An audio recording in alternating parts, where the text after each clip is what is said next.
herkes başkasının hatalarının uzmanı olmuş oldu.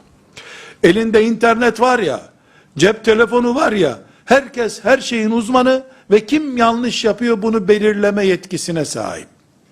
Sanki Resulullah sallallahu aleyhi ve sellem Rafik-i Ala'ya gitmeden sen hangi hocalar yanlış yapıyor, hangi şeyhler yanlış yapıyor bunları tespit et, ona bir tweet at demiş ona sanki. Otur sen oturduğun yerde. Rabbinle baş başa kaldığın gün ne yapacağını düşün. Birbirimizle kardeşçe ilgilenmek bu ümmetin gereğiydi.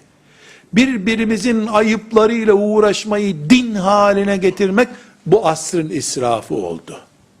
İstiğfar etmemiz, tövbe etmemiz gereken çılgın hastalıklarımızdan, bataklıklarımızdan birisidir.